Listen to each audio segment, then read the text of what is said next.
Nu m-am regăsit la un nou video. Îmi pare rău că am șters acele videouri, însă am avut o problemă și a trebuit să le șterg, dar promit că o să le fac și o să fac din ce în ce mai multe. Deci să începem!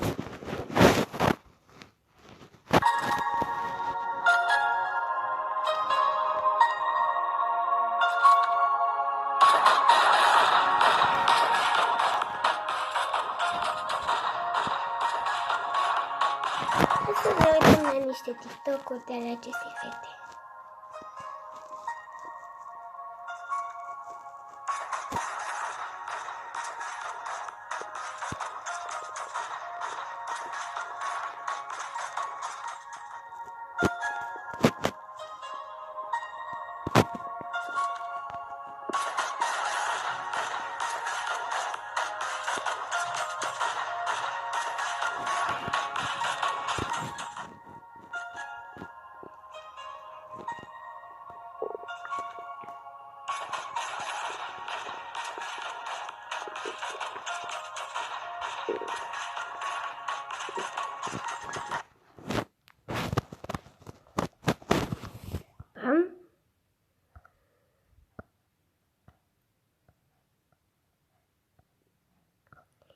Nu cred că o să ne uităm la ea, deci să ne uităm la...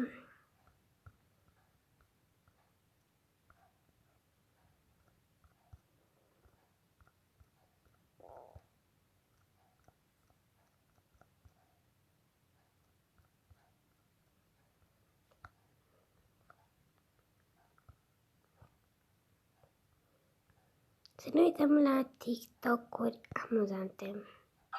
Hai să vă spui o poveste despre o doamnă care este deșteaptă și frumoasă și mereu de vreme acasă, născută pe la târlă, de profesie coțohârlă. E just o explicație leada sa. Dezbrăcarea! Jos hăinuțele să văd biluțele. Nu are ouă de-alea. Nu le are? Le face. Cacă un ou. Nu poate să facă un ou. Cacă două ouă. Inutil. Arată păsărica, arată păsărica, vai, arată păsărica, arată păsărica, vai. Da, am păsări. Nu înțeleg. Când zic să o scot cineva în minoraj și ea stă pe telefon. Mami, știi că am trecut la econometrie? Da. Și am luat un casting? Așa. Și mă iubești? Da, normal. Ce faci? Zici că ești mamuță, mai ți-am zis.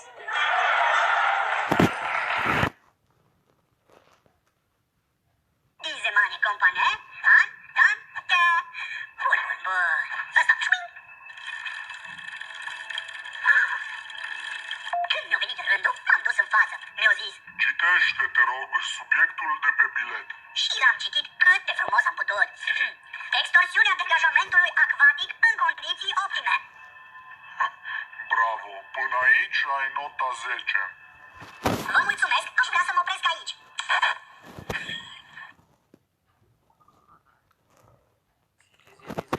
E ca și cum nu văd. Credeți-mă, știu că pe filmare e mai întunecat. Aoleu, ce mă zic? Holy fuck, mi-a stat inima. Câte picioare are șarpele? Nu știu. Nu se poate, doamne. Nu știu, doamnă. N-ați văzut niciodată un șarpe? Am văzut șarpe, dar cu picioare nu știu câte să aibă. Dați un pic opresc. Ok. Își țărează pe hainele cât mănâncă. Te sperie? Ce ne superi, ca pe vezi, ca pe isparnuțule? În pădurea cu alune aveau casă doi pitici. Vine pupăza și spune: Să vină pulile! Acum o să vă arăt cum să faceți din 10 lei 100. Foarte simplu și ușor. Luați bani așa, așa și mergeți la muncă futufă în gură.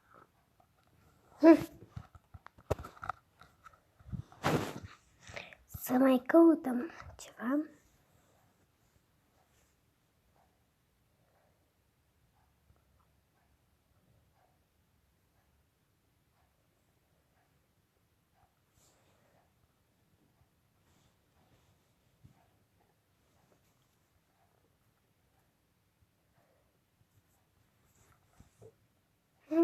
Până și supereroi au nevoie de un zâmbet sănătos. Învață cum.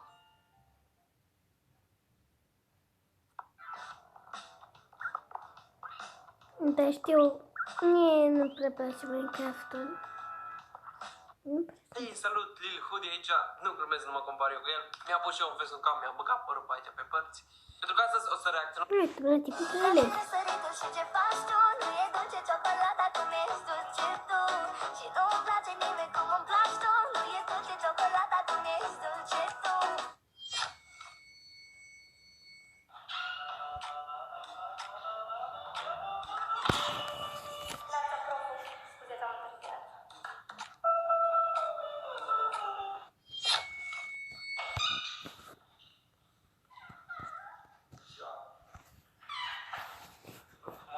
Cum să faci tot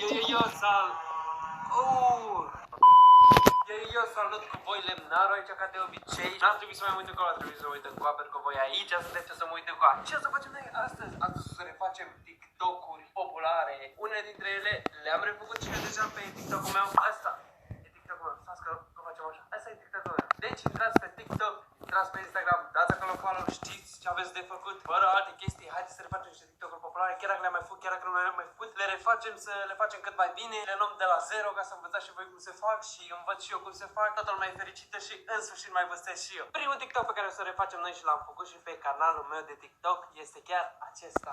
Clown check. I see fucking pieces. I'm Valentine and I'm back like a vertebrae. Deci asta e super, e creepy, e trendy, e tot. Ce ai nevoie la el? Ai nevoie de culori, albastru, roșu sau cum vrei tu. Dacă vrei să faci un clown cu negru și cu alb, te faci un clown cu negru și cu alb. Ideea e foarte simplă, te pictezi pe față, să faci diferite chestii. Haideți chiar să începem să facem treaba asta. Eu acum n-am nici cea mai mică ce să pictez. O să încerc să fac ca tipa asta ceva. Dacă nu-mi iese, nu-mi iese. Încă o chestie, eu nu am pensulă. Mi-am luat acvarele, mi-am luat multe culori de acvarele, dar nu mi-am luat și pensulă. Încercăm să facem aici ce încercăm să facem. Haideți să facem așa, facem o stea dacă putem. Ba. Perfect. De aici venim așa, așa. Nu facem stea, facem un romb ca la Joker. Știți cum au Jokerii? Facem așa, ducem în sus, ia să vedem. Și aici ați puțit cât de cât. Ideea e că nu trebuie, trebuie să mai mă pensez. Și stai asta la mutat așa. În videoclipul se încheie aici, însă eu vreau să vă spun că în videoclipul următor o să fac un videoclip în care o să fie, spunem, ei, veți vedea voi. Este surpriză, să aveți o zi cât mai minunată. Pa, dragilor!